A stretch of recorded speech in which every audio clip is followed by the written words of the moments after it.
All right, hello everybody, and welcome into today's episode of Around the Slice. As you will come to find out, this is not a typical preview episode or any recap game episode. This is kind of a look at it as a bonus episode of the podcast Around the Slice, because obviously, as we know, we did the Bills beat the Buccaneers on Thursday Night Football a few days ago on October 26th, and I reacted to it the next day on Friday, October 27th. Lots of good info in that reaction. I highly recommend it. But today, as like I said, a type of bonus episode, I wanted to give you guys a Monday episode on kind of a quote unquote mini bye week. What that means is basically teams that play on Thursday Night Football obviously don't play again till the next Sunday, or in some rare cases Monday. But the Bills have 10 games from the 10 days, I should say, from the 26th till November 5th. This Sunday, November 5th, when they play the Bengals on Sunday Night Football. And don't worry, we still will be previewing that game in a few days on Thursday, as regularly scheduled for the staple preview shows. But yeah, basically what we're going to do today, I have a fun and exciting and interesting crafted episode, or I hope you think it's fun and interesting and exciting. Basically, it's a Buffalo Bills 2023 midseason review. Now, it's not exactly technically midseason because this is the third season in a row where there are 18 regular season weeks, and each team in the NFL plays 17 games because they have a bye week, so 17 games. But it's the old format that we had for years with 16 games. But we're just going to go with the old format. So let's just call this midseason review at the midseason point. So basically, I'll break it down before we get into the weeds, if you will. Basically, what we're going to do is I'm going to go through each position group all the way from quarterback on offense down to safety, finishing off with the defense with safety, as I just mentioned. And I'm going to give you a grade from A to D, all the spectrum grades. There's no F because no one's outright failed, but there's all the spectrum grades, how that whole group has performed, not just one player, but how that whole group has performed as a whole. And then I broke it down. So there's a letter grade, and then I broke it down into two different categories. Players in that position group that have met my personal expectations. I say personal because this is all relative. If you have a player that I haven't had my expectations and you don't agree, let me know down in the comments below. That's fine. This is just my relative personal ballot, if you will. So letter grade, I have met expectations over here. And then a second category, I should say, I have has disappointed my personal preseason expectations, or as the season has gone on. So without further ado, let's just get into it. Quarterback, in most cases, there's obviously, actually in all cases, but this one position, there's always more than one player. But obviously, Kyle Allen is the backup quarterback, and Shane Buechele is the third string slash practice squad quarterback, aren't worth talking about. So this quarterback grouping, really individual, is just Josh Allen. We're going to evaluate Josh Allen's performance. This is really an evaluation process to check in at midseason. So let's get started. So Josh Allen, his stats this season. Now, I'm not going to go this for any other position group, but since Josh is the only one here, I'll give him his own little spotlight. His stats are, for Josh Allen, 72% on pace, and right now for his highest completion percentage of his career, 2,165 yards. He's on pace for his most air yards, passing yards in his career, 17 passing touchdowns, 8 interceptions. Those got to come down. 189 passing yards and 5 rushing touchdowns. Now, the grade I'm going to give Josh, I know you're all waiting for it, after I said those stats out loud, is an A minus.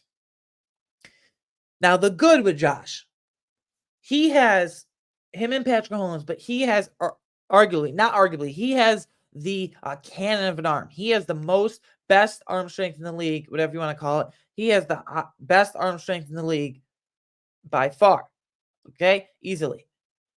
He has had accuracy issues in his whole career, but like I said, he's greatly improved that this season, 72%.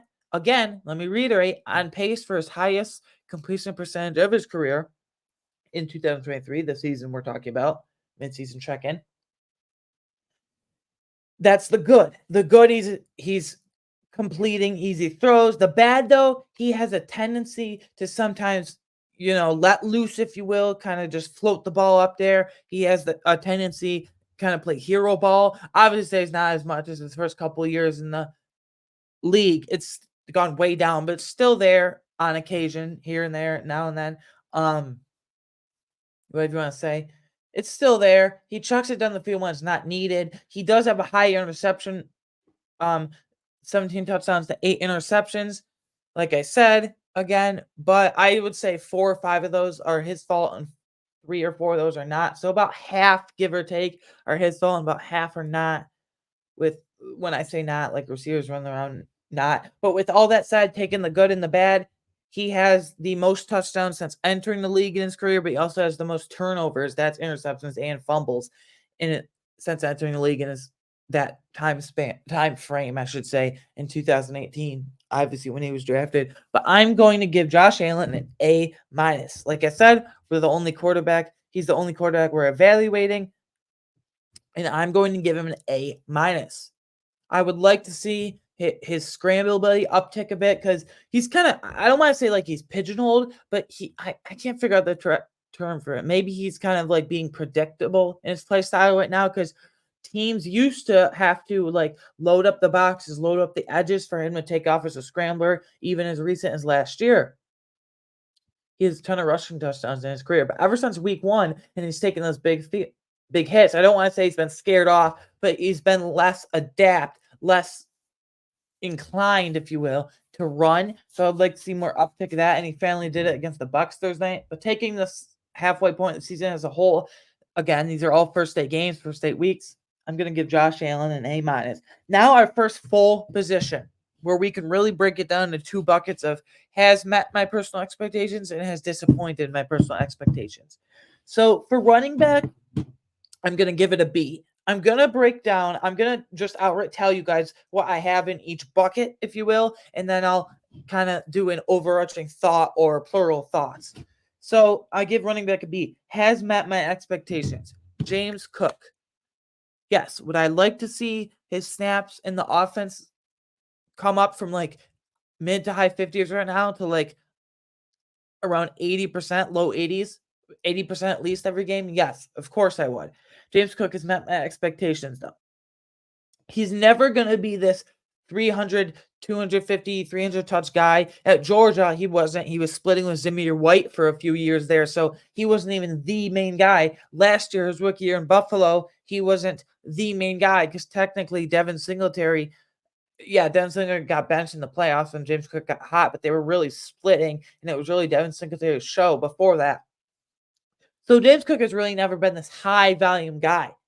But for a few weeks, he was on an unreal pace to have around 300 touches, give or take. And he's kind of like, his pace has slowed down. I would like to see him get more volume, but James Cook has met my expectations. And then Ty Johnson's technically on the roster now, plays Damian Harris in IR a couple weeks ago after the Giants scary neck injury in Orchard Park that night, in Buffalo, I should say. And then they signed Ty Johnson, the practice squad, to the active roster permanently, and he's been fine. He's been a good enough returner. He's been a good blocker. He barely gets any chances on offense. I just don't have much to say about this. He's kind of an insurance policy if one of the top 2, James Cook and Latavius Murray, go down. Speaking of Latavius Murray, he's the only guy I have and has disappointed. Latavius Murray. The first few games, I was fine with him. But I don't like how he's eating into James Cook's workload now recently, the last few weeks. In the last few weeks, he's just looked slow and robotic at there. He's really shown his age at 33 years old. He was listen to this, guys. He was brought in to be a short yards / goal line back. And then a couple 3rd-and-1s last week. One really sticks out where they're trying to ice the game. 3rd-and-1, he can't even get a yard. He even loses a yard when they give it to him again on 3rd-and-1, and it forces a 4th-and-2. So Latavius Murray has disappointed. I'll encapsulate it like this. This one sentence sums up perfectly, to me at least. If you can't even do what you were brought in to do, and you can't even fulfill your role that you were brought in to fulfill for, then like, what's the point of you keep playing? Ideally, he only gets like 5-6 touches a game, if that. I mean, I don't know why Ken Dorsey keeps messing around with Latavius Murray, but he can't even do what he was brought in to do. He had multiple tackles behind the line against the Bucks Thursday night, I should say, but I know he's 33 and he's about to be 34. And I know he's not some shifty back, not even close anymore, or athletic, but he's supposed to be this like bowling ball. He's the second tallest running back in NFL history in terms of like height and 6'3", and he's 230 pounds, but he can't even do what he's brought in to do. So that's the running back recap. I'm giving him a B, has met expectations. James Cook and Ty Johnson has disappointed. Latavius Murray. Wide receiver. Now, this is interesting because I feel like Stefon Diggs really elevates this group. And I know this is kind of bad timing because they had all the weapons, had an excellent game Thursday night. But this isn't just one game. This isn't just a week 7 stock report or a week 7 check-in. This is a midseason review / check-in / or evaluation process. So I'm going to give wide receivers a B. Has met expectations. There's only a couple here. Stefon Diggs and Khalil Shakir. I feel like Khalil Shakir should have got going a few more weeks than he did. They tried to mess around with Deontay Hardy, Trent Sherfield, and Khalil Shakir. And I feel like out of that 3 slot receiver group, with the 11 personnel now, having a slot receiver shine like Khalil Shakir, he's finally getting going. But like I said, Stefon Diggs, if Stefon Diggs didn't exist, it would probably be like a C range. Probably be average, maybe slightly below average. But because a lot of these guys has disappointed to me, but has disappointed Gabe Davis, Deontay Hardy, and Trent Sherfield. Look, just like I said, this isn't. I know he had a great game Thursday night, 87 yards and a touchdown, and he's a red zone monster, and he just finds the end zone all the time. Touchdown monster, whatever you want to call it, tournament. But this is a whole mid-season, whole 8 weeks evaluation process, not just Thursday night. I feel like Gabe is inconsistent. He's not a great route runner. Too often, other than Thursday night, he's been just a deep shot guy, and he can't really work the middle of the field and sit in those soft zones. He has great ball skills, great sideline ability, but he's not a great route runner. He's not a dynamic athlete. He doesn't get a quick release off the line like Stefon Diggs. So defensive backs, corners, and safeties, whichever position, can track him down the field and just play, not prevent, but like somewhat close. And then Deontay Hardy and Trent Sherfield, like I said, Khalil Shakir, I think, should be like the main only slot receiver really in 11 personnel looks. I don't know if they'll go back to 12 personnel when Dawson Knox come back. I wouldn't personally, but that's a whole nother story for a different day, different episode maybe. We can break it all down. But Khalil Shakir, I hope they stay 11 personnel and give him time to shine. He's separated himself from Deontay Hardy, who's been disappointing. He's looked explosive-ish in returns, but on offense, he just doesn't look as explosive as he did in New Orleans when he was an all-pro rookie as a returner. He's never had a huge role on offense, but he was supposed to be like blazing speed. Isaiah McKenzie has pretty good speed. He was supposed to be basically for Buffalo, Isaiah McKenzie plus. Isaiah McKenzie, but can do more things, can line up on the slot and the outside with his speed. But that turf toe might be lingering more than we thought with New Orleans, and that's no joke, but he doesn't look as explosive as in years past before he got to Buffalo. And then Trent Sherfield, basically right now, I don't know how much is it his fault, but he's still disappointed me personally. Got all personal ballot. He's still disappointed me personally because he's basically been relegated to a run blocker. Yes, he's a high-level run blocker, but he only has like 3 catches on the season. But Khalil Shakir has pretty much separated himself from the group. This group is really buoyed, if you will, kind of high up there because of Stefon Diggs, so they get a B. Next, tight end. I am going to give this a B-. Dalton Kincaid, just like I said with wide receiver, Dalton Kincaid had a great game Thursday night, but this is looking at half the season in totality, if you will. Not if you will, it is. So, has met expectations. Dalton Kincaid, been great. Quentin Morris has been a great blocking tight end, setting the edge. When Dawson Knox has been out here and there, he's been great. Even he caught a touchdown. He only has 1 catch in the season, 1 target, 1 catch, 1 touchdown. Great, one of a becoming a core special team around this team. And then Reggie Gilliam, he's been a fullback tight end hybrid. He's more of a tight end these days, this year especially. He's great setting the edge. Him and David Edwards come in as that jumbo tight end. They work very well together. Reggie Gilliam is described as a bowling ball. And listen, I love Reggie Gilliam. He can play fullback tight end hybrid, like I just said. More tight end than anything this year, though. But I love Reggie Gilliam. No one talks about him, but he sets the edge for this team. He's a nice glue guy. He's a great locker room presence. He does all the dirty work needed. Hand in the dirt, everything. Has disappointed Dawson Knox. Now, this might be seen like I'm harsh right now because this might be horrible timing by me because he's on IR and he's going to miss. I think the Bucks game, I've said this in the recap, I think the Bucks game was technically his first game missed because they technically put him on IR in the reserve 2 hours before the Bucks game. But yeah, Dawson Knox, I feel like when he was in there, I know he's battling through a wrist injury, but he probably shouldn't have played then if he was battling through that bad of a wrist injury. I feel like he had the most inopportune drops at the worst time. He was okay at blocking, not as good as in years past. He's not a dynamic route runner, just like Gabe Davis. Really, the only dynamic route runners on this team are really like Stefan Diggs, Khalil Shakir, and Dalton Kincaid. Route winners, if you will. Only about half our weapons, give or take, are route winners, if you will.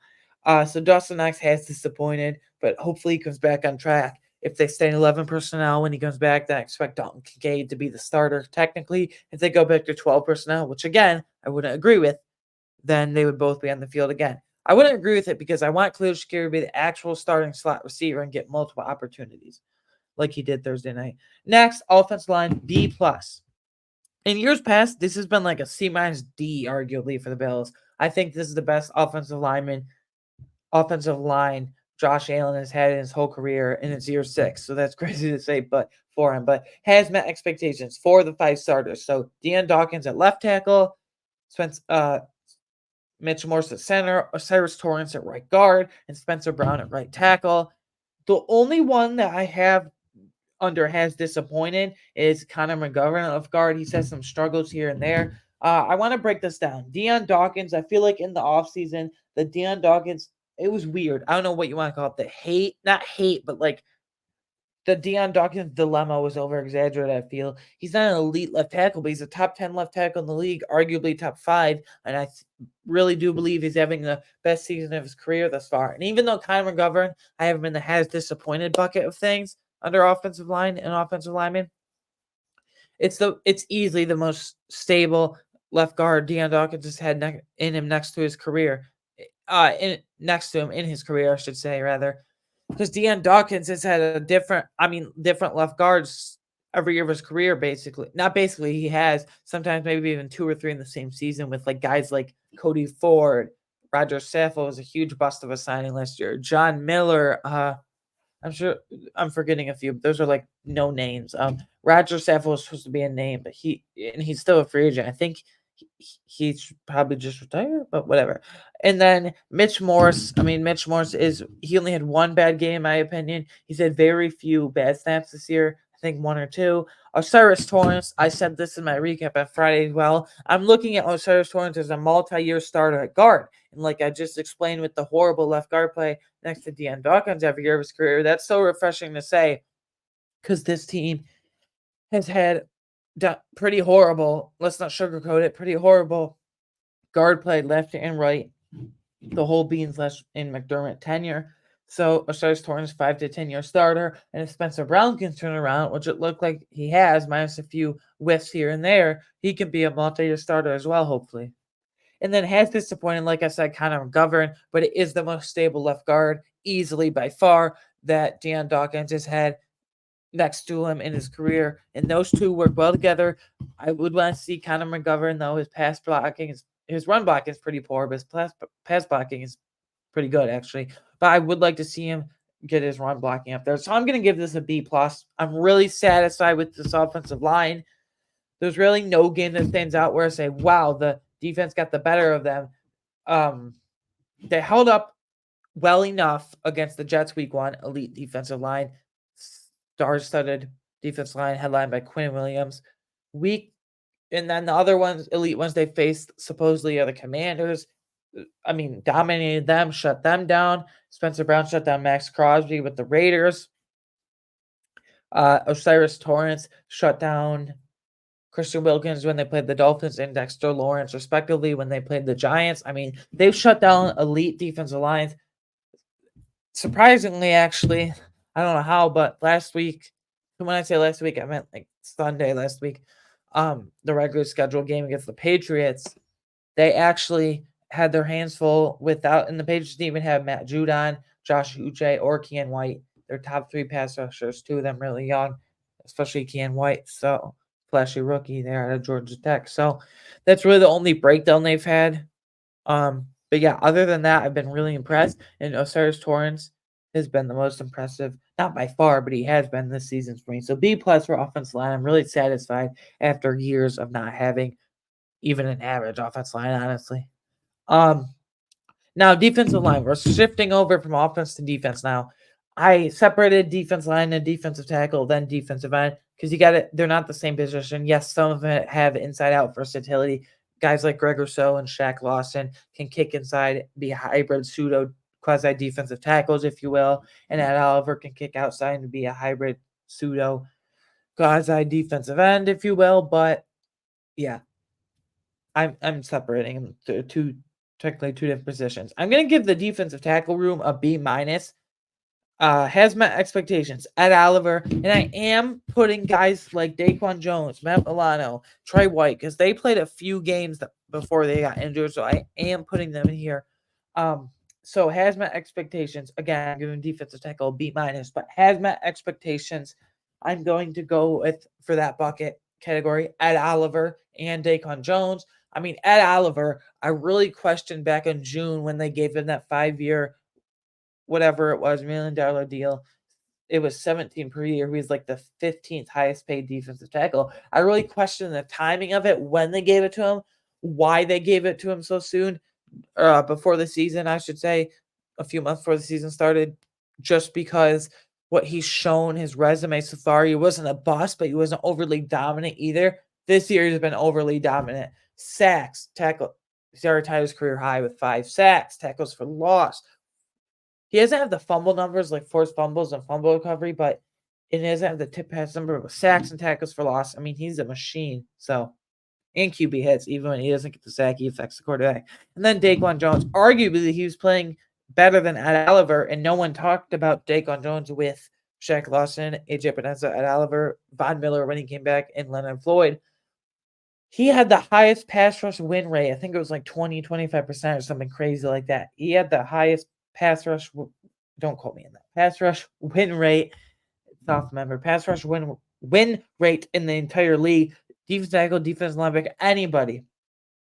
So that was good, but has disappointed. You know I'm going with this the last few weeks. I've expressed this the whole season basically since Daquan Jones went down.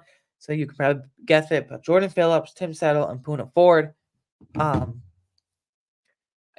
just don't know what these guys are doing. Like Jordan Phillips, he's getting blown off blocks. Literally, he can't even like hold his own. He's getting pancaked, but then he's getting blown off blocks and pushed so far back by the interior offensive lineman of the opposing team. Tim Settle, I thought he could come in here and like help us actually. And he's only missed 1 game in his 2 years with Buffalo, so it's not an injury excuse. So don't say that, like I said before. But what has he done in 2 years with the Bills? And then Poona Ford, weird body makeup of like 5'11" in height and 310 pounds in weight. But he was supposed to be an elite run defender in Seattle. He was at least. People said, well, Pete Carroll in Seattle last year, he was there, played him on a position. He was kind of a hybrid guy, defensive end, a rush end in Seattle last year, and that wasn't his spot. And Pete Carroll admitted that. And he was supposed to be a space eater in Buffalo, an elite run defender. And he hasn't been. None of them have been, but Poona Ford, I was expecting so much, and this has been so little. So, yeah, but I give defensive tackle overall a B minus. Defensive end, I give defensive end, again, personally, an A minus. I felt like there were only 1 or 2 games maybe where the pass rush was non-existent. I thought against the Bucs Thursday night, it could have been better than it was. Against the Patriots, it's basically non-existent. But for the most part, they're second in sacks in the league this year, and they're first in sacks, second in sacks in the league this year. And I think they're like first in overall QB pressures and QB hits. So even when they don't get sacks, has met expectations. I have all of them. I don't have any and has disappointed. This is why I'm giving it an A minus. Greg Rousseau, AJ Epinesa, Von Miller, Leonard Floyd, Shaq Lawson, Kingsley Jonathan. We'll start at the bottom, go to the top with the lesser known guys. Kingsley Jonathan, I'm just impressed he even made this roster. In the first 2 games of the season, he was inactive. Or 3, I should say, I believe. Doesn't matter. Not relevant to what we're talking about. But after that, he's been active, like literally active, not a healthy scratch anymore. But active in the sense as well, he's getting some QB hits and QB pressures. barely playing, but when he's in there, he's effective. And Shaq Lawson, he's not the pass rusher he used to be, but he's a veteran, a savvy veteran that knows how to set the edge. He's great at run stuffing. And then Von Miller, once he gets back, he's on a very limited pitch count / snap count right now. I wonder if he came back too early, but that's neither here nor there because he is back now. And then Leonard Floyd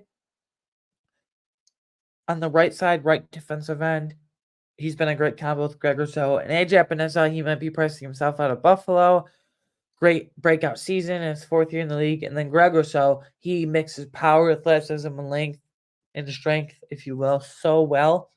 Very dominant. So I think all of them have been great contributors this season, all the way from Greg Rousseau all the way down to Kingsley Jonathan. None have disappointed. I'm only giving them the A- because in the Bucks game, they could have been more. Leonard Floyd whiffed on a couple sacks, missed, whatever you want to call it. And then against the Patriots, they were non-existent. So that's why it's an A- and not even an A or A+ even. Linebacker B. Again, I'm putting Matt Milano in here. So has met expectations. Matt Milano and Terrell Bernard. Matt Milano was on pace for an all-pro level. Like, the dude was balling out. He had to pick up the slack for him and the loss of Tremaine Edmonds, and he did it. But then his running mate, until now because he's injured, but his running mate, Terrell Bernard, I mean, he might be the biggest surprise of the whole season. Probably is, because I was so concerned about in preseason and training camp. It's well documented leading up to the season on this podcast. You can go back and listen to my thoughts. Our biggest hope was Christian Kirksey in the practice squad, aging veteran, because Tyrell Dotson was really looking bad in preseason. Balin Spector, yeah, he got 1 or 2 days, a couple of days to start training camp at first team middle linebacker reps, but that died quickly. And then Terrell Bernard missed the whole preseason, the whole 3 or 4 weeks leading up to the season with a hamstring injury, but they gave it to him even though he missed. And he has gotten sack numbers for a linebacker. He's gotten forced fumbles. He's gotten fumble recoveries, tackles for loss. I mean, he's like a missile up there. He has underrated athleticism and speed, I feel like, and people don't talk about that enough. And then has disappointed Tyrell Dotson and Dorian Williams. Before last week, they were doing this weird. Dorian Williams started, and then he got pulled in the 3rd quarter, I believe, against the Giants. And Tyrell Dotson came in, but he wasn't much better. And then Tyrell Dotson started the game against the Tampa Bay Bucks, the Buccaneers, Thursday night, and he was okay, I guess. He's really a downhill player. I like his run stuffing abilities. He doesn't whiff on any tackles, but he's not a rush linebacker, and he doesn't cover very well at all. So I would really look for a move for a linebacker at the trade deadline, like Josie Jewell from the Broncos, Jordan Hicks from the Vikings. Those are the ones that come to my mind immediately. So yeah, I'm giving linebacker overall though a B, and I am considering Matt Milano's play before he got injured. Cornerback C+.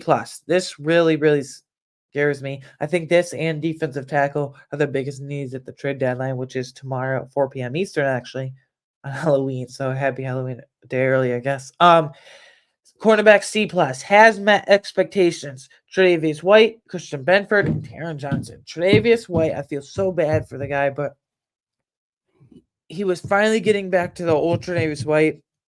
And as soon as he got back to that, I felt like he tears his Achilles right after tearing his ACL 2 years in a row, and I don't know how he comes back from that. But Christian Benford, he had an amazing game against the Bucks. Yeah, I know he let up a touchdown to Mike Evans against the Bucks Thursday night, but that's Mike Evans, who's 6'5". It bounced off Christian Benford's helmet. I don't know if you remember the play, but it bounced off Christian Benford's helmet and went right into Mike Evans' hands, coincidentally enough. So, funny enough, I should say. So, right place, right time, I guess. And then Taron Johnson, I know he had a rough game against the Patriots. He let up 2 touchdowns, including the game winner Mike Gesicki. And Thursday night, he let up a wide open Chris Godwin touchdown. Same route as the Mike Gesicki game winner. But I've loved Taron. He's basically on Madden hit stick mode all the time. He hits very hard. He doesn't rack up many splash plays like interceptions or fumbles or any of that. He's just a hard-hitting slot corner. He's basically a box linebacker as well. Has disappointed Dane Jackson. This is why I want to trade for a corner so bad. Christian Benford is, I don't see how you can go with Christian Benford and Dane Jackson the rest of the season. Christian Benford has been perfectly fine in my opinion. That's great and fine and dandy. Dane Jackson on the opposite though, he only had one good game against the Jags really, but after that it's been kind of going downhill, like not drastically, but maybe a bit like this. I don't know. He doesn't provide much athleticism. He kind of gets blown off the ball a couple of times. He kind of loses his guy in the route. He commits too many penalties, in my opinion. So I want to trade for a corner. There's like Dante Jackson out there from the Panthers. Pat Surtain's a pipe dream, but Dante Jackson from the Panthers, Dory Jackson from the Giants, and then this next guy actually we can use as a trade chip. Kyrie Elam. I think he's a marked man. What I mean by that is he's all but done his time in Buffalo, and I think he's going to thrive, absolutely thrive in a man scheme, in a different scheme. Like the Vikings, for instance, under Brian Flores as the defense coordinator over there. Oh my God. He would be close, he would ball out. He would thrive over there because Brian Flores loves to blitz it and play a crap ton of man coverage, and that's what Kyer does best. His best trait is physicality, although I think the coaches in Buffalo were getting fed up with Kyer and too grabby and too handsy and draws too many penalties that cost the team. So I've said my piece on Kyer before, Kyer Elam before, but it's just sad, unfortunate. Whatever disappointing adjective you want to use. So that, but Core and I give a C plus. Christian Benford's fine, but I want to make a trade to get a guy opposite him that can actually like play for the long haul, not Dane Jackson. Safety A has met expectations. Of course, Jordan Poyer and Micah Hyde, but then Cam Lewis and DeMar Hamlin, which Cam Lewis is such a versatile weapon. He can play outside corner, slot corner, either safety back strong or free. I think at this point his best spot is free safety or just safety in general. But he's a great special teamer, great gunner, and an ace on special teams for us. And then DeMar Hamlin, I mean, well documented story, right? It's even a miracle he's walking, let alone play football. He's honestly a walking miracle. I know people are getting sick of hearing it, but like, how can you get sick of hearing it? Like, it's DeMar Hamlin. Let's not sugarcoat it. He literally died in the field for 10 minutes. Props to Denny Kellington, the Bills, one of the Bills of athletic trainers. Can't remember his formal title, but yeah. And then Jordan Poyer and Mike Hyde. The only reason why this isn't an A plus and an A is because Jordan Poyer's first few games of the season were kind of rough, but people are saying, "Oh, is this Jordan Poyer's worst year of his career?" It was greatly exaggerated, in my opinion. It comes to find out, yes, it is. It was, and it is still greatly exaggerated his poor play. But he had kind of a rough few games to start the year, so that's why it's an A and not the plus added on with an A plus. And then has disappointed Taylor Rapp week 1 against the Giants. They tried to do it where he kind of came in 3 safety looks that took a linebacker off the field or Taron Johnson off the field, and it just did not work. And until this past week, he didn't play him on the field. They didn't really put him on the field, but they're trying. McDermott, as defensive coordinator, is getting more alignments with like creative with how to get Taylor Rapp on the field. But when he's been on the field, it's been disappointing. He's barely been on the field to begin with. So, but I give safety an A. Lastly, kicker and punter. We're not doing long snapper. That's Reed Ferguson. That's whatever. Kicker. I give this a B plus because Tyler Bass over the 2-game stretch of the Giants game and Patriots game, he was 1 of 4 on field goals. I believe he missed like a 43-yarder. It's not in this order, but a 43-yarder, a 52-yarder, and then like a 54-yarder, I believe. And then he almost missed a 37-yarder against the Bucs Thursday night. Maybe that would drop this to a B if he did miss that, but that's a B plus. Punter, Sam Martin, perfect. Only A plus for this whole thing. From quarterback till now, with Josh Allen till now, he's great. He had 4 punts Thursday night. 1 was at the 20, so basically, 1 was a touchback. 1 he pinned at the 2, 1 he pinned at the 4, and 1 he pinned at the 8. I mean, 3 out of 4 punts inside the 10-yard line. You can't ask for better field position for the defense to tee off on the Bucs O-line, which they did. That's what I would hope, though. Now, after all that, I hope you enjoyed those grades and me breaking down into the buckets of has met expectations. In some cases, some few players surprised here and there, and has disappointed. Now we have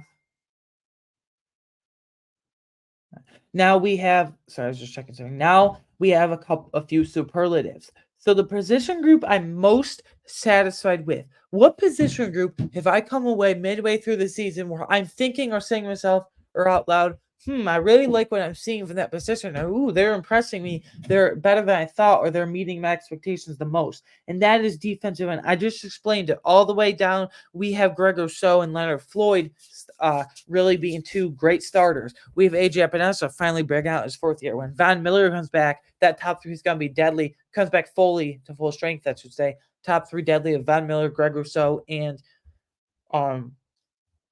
Von Miller, Greg Rousseau, and Leonard Floyd. Oh, I blanked his name there for a second. And then you have two nice pieces like Kingsley Jonathan as a second year out of local Syracuse kid, UDFA, undrafted free agent last year, who can come along nicely. And then Shaq Lawson, who's just a steady veteran presence and great run stopper off the edge. So, defensive is the position group I've been most satisfied with. Next, position group I'm most disappointed in. This is easy. Defensive tackle. If Ed Oliver didn't exist, that would be horrible. And actually, he didn't exist for a game because if you remember correctly, against the Patriots, because on a short week, Patriots then Bucks 4 days later. So I understand why he didn't play against the Patriots, but it was horrible. I mean, Kendall Vickers, they had to elevate a defensive tackle. That was a failed experiment. At least they have Eli Anku now back in the practice squad. Yeah, but defensive tackle's been rough, even with that Oliver. Oliver really buoys it, but I need a defensive tackle like Javon Kinlaw from the 49ers at the trade deadline. I'm just throwing names out there. DJ Jones from the Broncos, Danico Autry from the Titans, Harrison Phillips, maybe a reunion, I should say, from the Vikings. Next, most surprising player halfway through the season. So of all the players I've put in the has met expectations bucket this season. Who have I been most surprised with? Not satisfied, surprised. Who has really shocked me or surprised me? Linebacker Terrell Bernard. I mean, it's well documented. Once again, I was really dogging the middle linebacker position. I said, the Bills messed up. I agree, not paying Tremaine Edmonds all that money. Bears overpaid for him, but linebacker Terrell Bernard. Most disappointing player halfway through the season. I was considering all the defensive tackles, but defensive tackle Poona Ford. I was under the impression elite run stuffer, elite space eater. He's not a good pass rusher at all, really, but elite run stuffer, elite space eater, and he hasn't really done that at all. Now I got 7 players I considered, but 7 more players that I want to see more from the second half of the season. These really stand out to me as kind of disappointed, but I want to see them elevate their game in the second half of the season over the next 9 games. Wide receiver Gabe Davis, tight end Dawson Knox, left guard Connor McGovern, and I already mentioned Poona Ford, defensive tackles Jordan Phillips and Tim Settle along with Ford, linebacker Tyrell Dotson, and cornerback Dane Jackson. I would look to upgrade heavily over Dane Jackson at other corner opposite Christian Benford. Now we're going to do head coach and coordinator grades. Head coach Sean McDermott. I'm giving him a B+. I broke this down into things they've done well and things they haven't done well, or things they've done well poorly or disappointed with. Again, Sean McDermott as head coach gets a B+. Things McDermott has done well. I like his aggressiveness on 4th downs. His first few years in Buffalo, if it was like 4th and 1, 4th and 2, he'd punt it. Now, there were a couple instances where I thought they should have gone for it against the Bucks Thursday night, but overall, the last few years in Buffalo, as opposed to the first few years, he's been way more apt and willing to go for it and aggressive on 4th down. I love that. Getting his team ready for anything through 3 major defensive injuries. So Matt Milano, Tre'Davious White, Daquan Jones. I mean, the defense is doing the best they can. Teaching his players how to block out the outside noise. I mean, a lot of the players say they don't listen to it. And then bouncing back after losses. Now, I look back. The last time the Bills lost 2 games in a row was to the Jets and Vikings in November 2022. I think it was like November 6th and November 13th, if memory serves. Because I just looked at it last night prepping for this mega episode, if you will, the bonus episode, which I hope you're enjoying so far, by the way. I am. Research was great for this one. But yeah. Things McDermott has done poorly. I got some things here. Poor management of the week leading up to the London game. This is more of a specific thing. This really stands out. Hold I'm just fixing it. It was misspelled. Landon. This really sticks out as London game because he basically got there Friday morning. The game was Sunday. The players only had Saturday to go from practice and Saturday to do whatever they want, and then game early Sunday morning here, like afternoon there in London, over the pond, if you will, across the pond, if you will. But yeah, poor in-game management at times. He takes some timeouts and wastes timeouts at really weird scenario times. Sean McDermott, I feel like sometimes he mismanages the clock at like end of quarter / end of half, so that's why I ding him for that. And then this is kind of a nitpick thing, but being overly loyal to veterans rather than playing more talented rookies who have more upside, like Dane Jackson over Kyrie Elam and Tyrell Dodson over Dorian Williams. If they fit the system and McDermott has trust in them, even if the rookie or really young player has way more upside, obviously, and is more talented, he'll 99.9% of the time he'll play the veteran guy, barring an injury, unless he has to. And then lastly, just I don't like how sometimes blaming a bad performance and execution rather than blaming himself. He never really talks about Ken Dorsey. He never really talks about himself. He says the players have to execute. He always stresses execution. Well, that's good, but sometimes you do have to. He's never going to say, "Oh, Ken Dorsey sucks," but like you do have to sometimes criticize him at times. So, offensive coordinator Ken Dorsey. I'm gonna give this a C plus, and people might point to Thursday night. Well, he got the weapons involved in Josh rushing touchdown, more design runs. I heard a ton of yes, that's true, but I think that was more Josh than Ken Dorsey because I heard a ton of audibles from Josh Allen Thursday night, and I heard a ton of his own checks. He made a lot of reads and changed the play line, but Dorsey's not all bad. Things Dorsey is doing well. Getting Stefon Diggs involved heavily every single week. He knows how to get his number one weapon involved. Setting up young players for success in this offense. James Cook, Dalton Kincaid, Khalil Shakir, Kincaid being a rookie, and Cook and Shakir respectively being second-year players. Cook, second year at Georgia, Shakir, second year at Boise State. Young players are finally contributing to this offense. Things Dorsey has done poorly. There's a lot here. His failure to involve multiple weapons on a consistent basis. I know he did it Thursday night, but on a consistent basis. Because most games, a lot of too much for my liking, it's a lot of time Stefon Diggs and nobody else. That one game is against Giants. Stefon Diggs has like 9 catches for 100 yards. And Dawson Knox has 1 catch. Gabe Davis has 1 catch. Khalil Shakir and Deontay Hardy don't even have a catch or a target. So he's got to incorporate those more often and more consistently. Abandoning the run when it's a close game or the Bills are down. Lack of a balanced attack. This really irks me, if you will. This really gets me going because when the Bills see a team creeping up behind them, like when they were in the lead against the Bucs, but the Bucs were coming back, they abandoned the run. And I don't mean Latavius Murray. I need to see more action for James Cook. He's good. He's really good in contributing when he's on the field and when he's actually, playing a lot of snaps. That threshold would be at least 80% of offensive snaps from me personally every single game. But yeah, they just panic and ban the run when they get down or feel a team creeping up. This is really stupid. Everyone echoes this. Second down shotgun runs that amount to nothing. Why? Like Thursday night, you're on the 1-yard line, and Ken Dorsey says, let's put our 6'5", 240-pound quarterback in shotgun and have Latavius Murray, out of all people, run. So basically at the 1, you back up to like the 3 or 4, 5-yard line even with Josh Allen.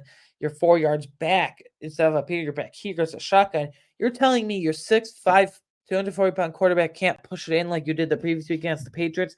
And then fourth down, they choose to go over again from the 1-yard line. Or the 2, I think it was this time. Either way, a couple yards away. And you neglect to do it again. Declining to go sneak Josh Allen from the 1 or 2 yard line away 2 times in a row is questionable for sure, and it's stupid. Next, boring play calling, not creative enough. The times they get creative is when they shouldn't. They get creative and too cute at the 1 yard line going shotgun, and when they should just run in with Josh Allen. But otherwise, they're so boring. It's a run right up the middle. They don't use many zone outside runs. They showed with James Cook athleticism and elusiveness, though. But they don't. It's run up the middle. Not creative with Josh Allen design runs.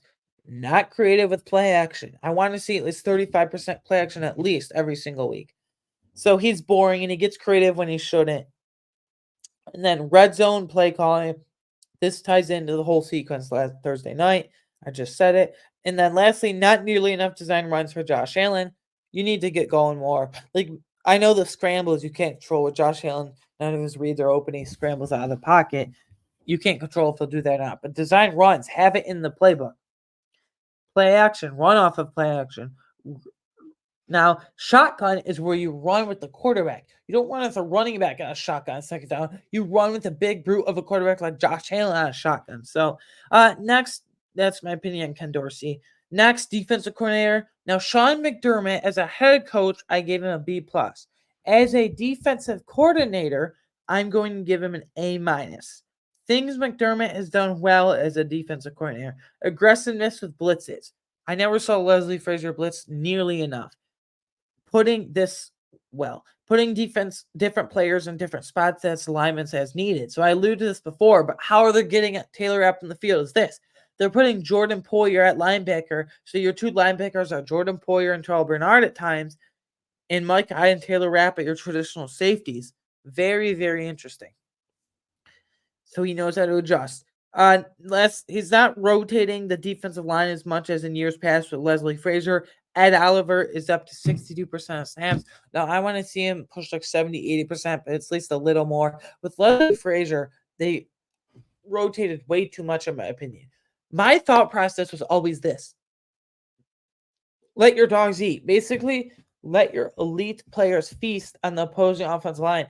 Don't take them out. If they're on a heater, keep them in. Don't have them go to the sideline and become cold. Like, keep your elite players in when they should be.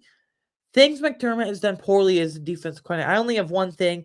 Now, there's a trade-off because sometimes he's too aggressive with blitzes. Sometimes he doesn't. Sometimes he just runs zone or man coverage instead of blitzing so much. And that's when teams can open up the playbook. Getting towards the end here, I wanted to give you guys an updated record prediction for the end of the season.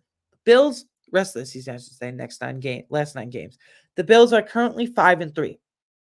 At Bengals on Sunday Night Football in 6 days. I think this is really tough. Bengals are getting hot at the right time. The Bills are still inconsistent. I put this down as a win, but now I'm thinking I'm going to go with win.